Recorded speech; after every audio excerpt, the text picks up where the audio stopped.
the stakeholders focus group discussion. You know, they know when we meet and how we meet. But before then, all the signals, all the feedbacks are coming through email, text message, and phone calls. You know, that is what we discuss. So we are going to be monitor this and feed the government with timely feedback of the implementation of this order. Because the vice president, the ministers, the heads of these MDAs, they don't have time. These are very busy people holding very important and large portfolios. They're not going to be there every day. They need independent and credible body like LCCI to give them timely and regular feedback. With that, they can go back and see how they can fix in and punish or sanction or reward the people that are entitled to any of those consequences. Let's backtrack a little bit and go back to the outside ports or operations. We mentioned that in your conversation earlier on. If I get the ports, Apapa Port, for example, any other ports in Nigeria to operate within 24 hours, as soon as the truck moves out, then I'm in the hands of the other elements, isn't it? That is exactly what we're talking about. That it's about town and gown if you are in the academic environment. If you clean up the port and the port is working and they don't have, and the port doesn't have the external environment, the business environment, community to take or bring in what you want to take out of the port or bring into the port, you run into trouble. You know, so the roads need to be fixed all the way from the port to the warehouses to the factories. That is one. The agencies also along the route, whether they are Market Women Association, they are, can I say, Street Oceans Area Boys, they are Road Safety, VIO, LASMA, because we've seen situations where trucks conveying goods from Kano or from the east to Lagos port or any other port have to stop about 500 times for one reason or the other. You know, it delays. That you are just bringing things to the port. To the port. Maybe you've gone to load an empty container and you want to export. A lot of issues to bring it in. So that will make port not to receive what it should receive. And when you're also exporting, if not, we're going to cramp Lagos because we wake up in the morning and trucks have queued all the way from Port or Tinkan Island down to Lagos. So what is the ease of doing business, this executive order, if it relates to what goes on in the ports when we don't fix what goes on outside the ports? We don't have good roads. The agencies must still operate in the dark, quote unquote, on the highways and create problems for exporters who are taking goods out or those who are bringing goods in. So this executive order is as good as been on paper. It looks like only one phase. We haven't talked about the second phase, the other. It looks like we've preempted this reform and we're happy that it's already on the table. So it's just for us to work together and clean it up. About a year or two ago, we talked about logistics, transport and logistics of goods and services within Lagos and outside Lagos. Within Lagos, then you need to carry about 14 different papers. You know, you're going to get these papers from different agencies, including local government, road safety, whatever. VIO, thank God VIO is out of Lagos. Minus one. Minus one. And we are asking road safety to be a little bit more professional by, you know, going to the fringes. We have so many of them. And what we even did, we say, which roads are better for commuters and truck drivers? Which roads are worse? You know, where are the checkpoints? We have done all of this. We've seen situations where some warehouses will not open until morning. So the driver that is driving the truck will not leave in the night. And remember, we're also talking about security issues in the night. You know, some of these goods are very expensive, are fragile, the roads are bad. There are, you know, the criminals on the road. So we need to fix security and fix infrastructure. Most of our factories doesn't operate 24 hours. So if you want the port to operate 24 hours, the warehouses are not operating 24 hours. The roads are impassable because of bad road and insecurity. And the factories cannot, these people cannot offload or load in the factory to come back to the port. These are issues. We've seen situations where truck drivers are mandated by these agencies to paste the, can I say, different licenses on their windscreen. When rain is falling, the vision or the visibility is very, very poor, even not existing, because you have to paste all these things. Some of these certificates or licenses expires in a day, some 2 weeks, some 1 month, depending on the timelines. And you need time and money to go and re-register. So we need to clean up logistics and security along the corridors. We're going to end up this conversation on the area of logistics. Let's come back to you after the break. Dr. Vincent Nwani of the Lagos Chamber of Commerce and Industry.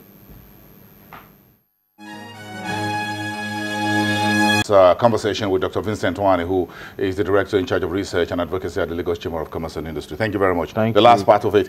Do you think these executive orders, if fully implemented, will unlock the much-needed private sector investment? Because a lot of things you mentioned in the value chain, as far as the port reforms, are not what the government alone can invest in. That's correct. If implemented, it will, to a large extent, unlock private sector investment, both private sector, domestic and foreign.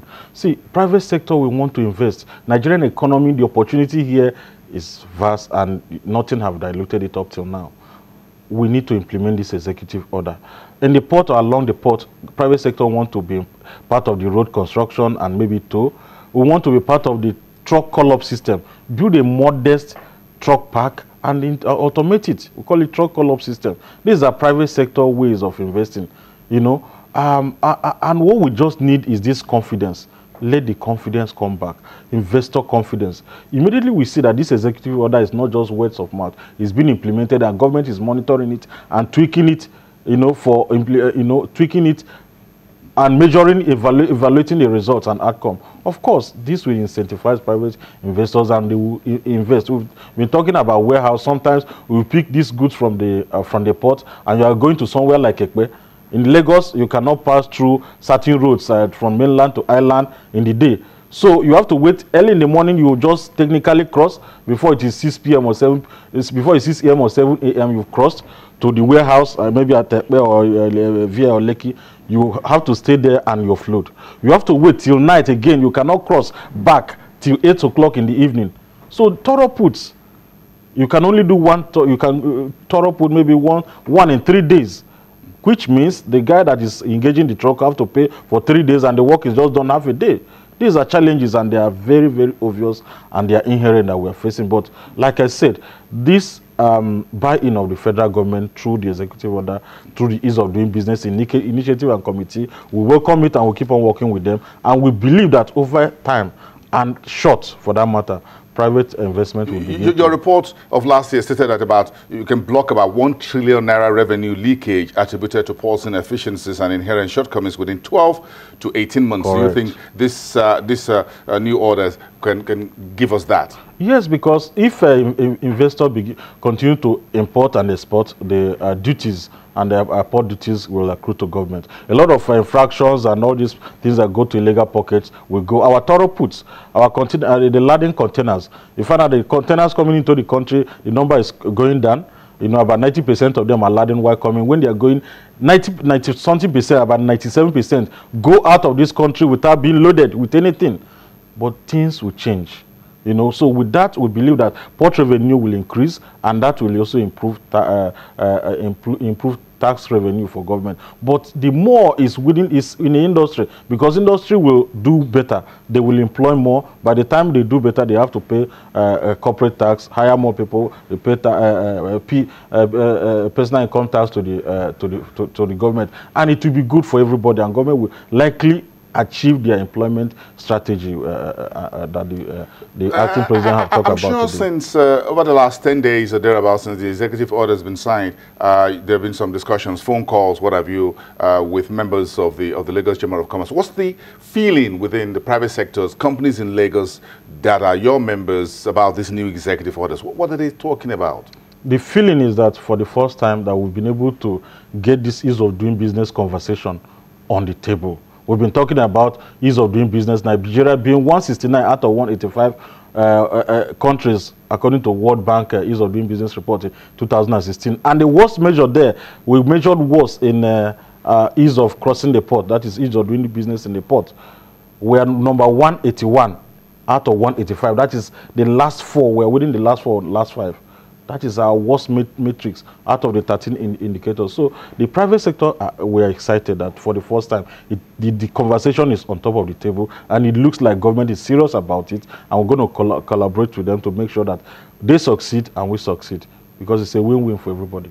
It's a win-win for everyone. Thank you very much, and thanks for bringing this conversation to a close. Mrs. Bini, win-win for us here on Channels Television, and having you come in here, talk to this report that you did a couple of months ago, and we never knew it was going to come to an executive order. Thank you very much for being here and for spending a part of your public holiday here with us. Dr. Vincent Twani, who is the Director of Research and Advocacy at the Lagos Chamber of Commerce and Industry. Tomorrow, the markets will reopen. A very busy market week at the Nigerian Stock Exchange starting from tomorrow.